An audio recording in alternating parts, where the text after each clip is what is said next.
Ayan. So, ito guys, ito yung ikabit natin ngayon. So, yung bladder type natin is 80 liters. Tapos, ayan yung pump na gagamitin natin, binili, Italy. So, ayan yung mga fittings na kailangan natin. Meron tayong union patinti, elbow, tapos ball valve, tapos check valve, tapos, yan mga pipe cutter natin. At saka meron tayong EPC na ikabit guys. So yan, easy flow. So sisimulan natin yan guys. Unahin natin guys is yung ating 5-way connector. So yung purpose ng ating 5-way connector, kita nyo yan guys, yung parang kulay gold. So yung brass, yan yung tinatawag na 5-way connector. Diyan natin yan ikakabit guys yung ating accessories like pressure gauge, o unahin natin yan ikabit yung pressure gauge natin. Diyan natin ikabit kasi lahat ng pressure gauge para mabilis mabasa ng ating electric motor. In case na magpuno na yung tangke natin, automatic mamamatay, mababasa niya kaagad. In case may problema, mababasa, madetect niya kaagad yung ang kanyang mga fittings tulad ng pressure switch, gauge, at saka EPC guys. So ayan. So tapos natin na itiplon, ipapasok na natin yung ating pressure gauge. So tapos na natin na ipasok yung gauge. Next naman guys is ito yung EPC o automatic pump control. Ang purpose pala ng ating EPC guys or automatic pump control, yung purpose niya guys, ang pinaka main purpose niya talaga, protection siya ng dry running ng ating water pump. Meaning, pag walang hinihigop yung motor natin, siya yung nagdi-detect. So parang siya yung nag-ano sa lahat. Siya yung pinaka-utak sa lahat. So, ayan yung purpose ng ating EPC o automatic pump control. Pag walang laman yung source natin, hindi yan aandar yung ating motor. Tapos kung may leak yung source natin, magpipilyar siya. At mga seconds lang, automatic, mamatay yung ating electric motor. So, pag namatay yung ating electric motor, so, safe na tayo. Safe na yung kuryente natin. Safe din tayo sa dry running. So, safe tayo na protection siya. Mas maganda siya kung meron kang ginagamit na tulad nito, yung EPC, kakabitan mo yung electric motor or yung water pump para maproteksyon na hindi siya masunog.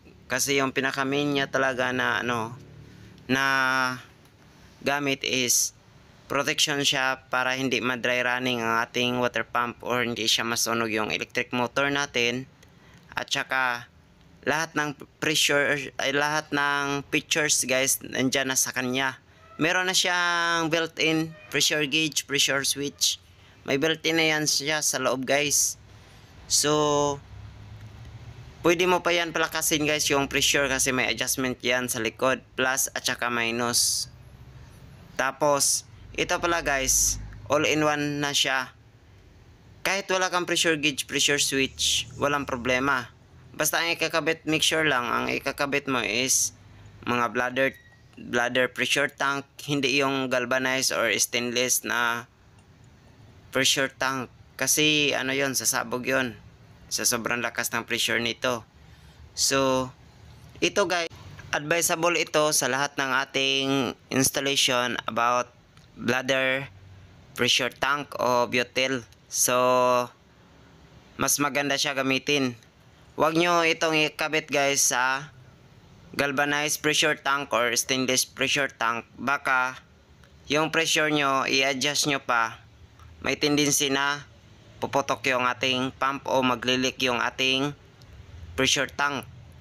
So ayan, ang naka-advantage nito guys, kahit wala kang pressure tank o bladder tank, kung meron ka ng EPC, pwede mo na itong gamitin.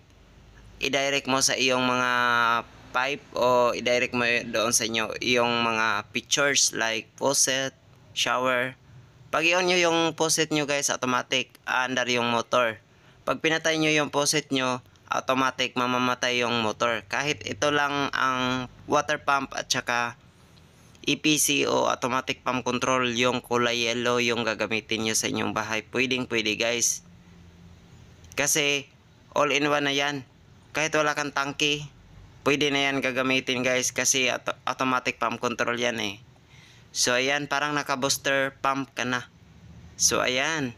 Kung need nyo ng booster pump guys, tapos wala pa kayong pambili ng pressure tank, so pwede nyo na to. Ito lang muna. Water pump at saka EPC o automatic pump control. So ayan. All in one package na yan guys. So ngayon guys, yung sa suction naman yung ikabit natin guys. So, kabit tayo ng mil adapter, tapos magkakat lang tayo ng konti.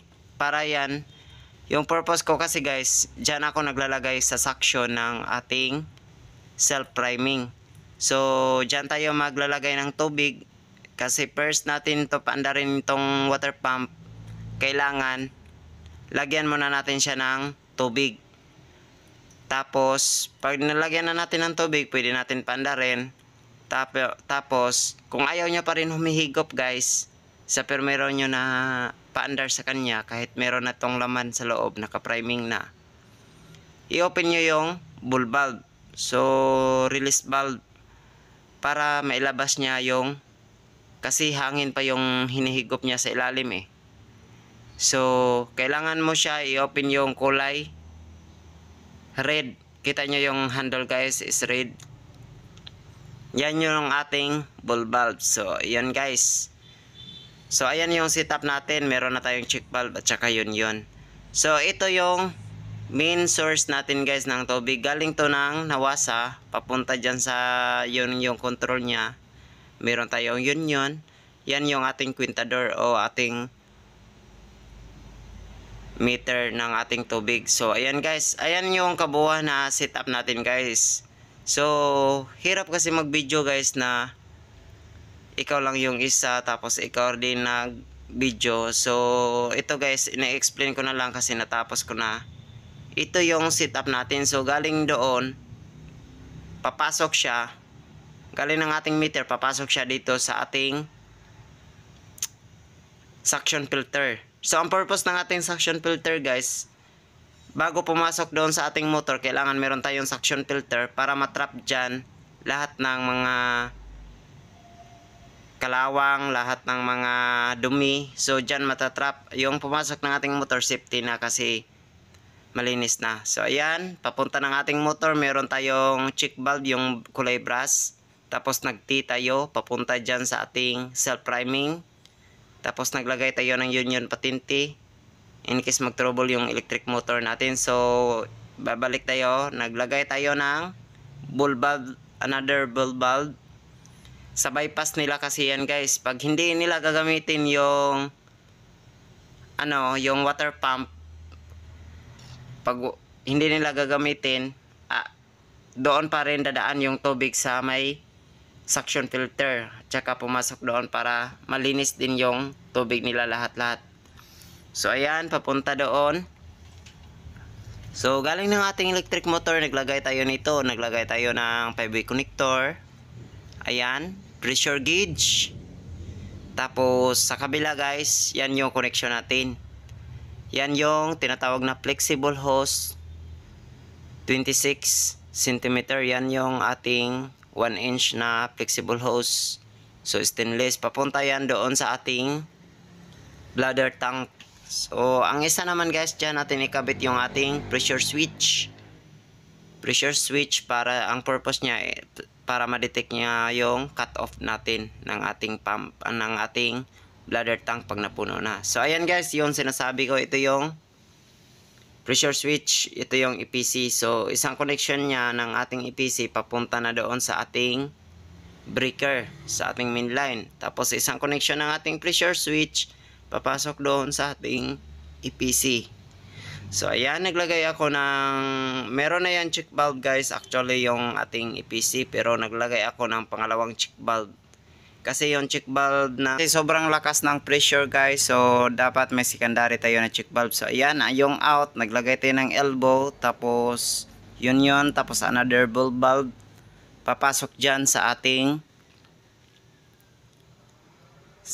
FRP tank o multimedia filter. So ayan, naglagay tayo ng mga yun lahat. So I hope na marami kayong natutunan guys sa ating installation ngayon. So thank you so much panonood guys. Thank you so much and God bless. Thank you for watching. So much and God bless. Thank you for watching.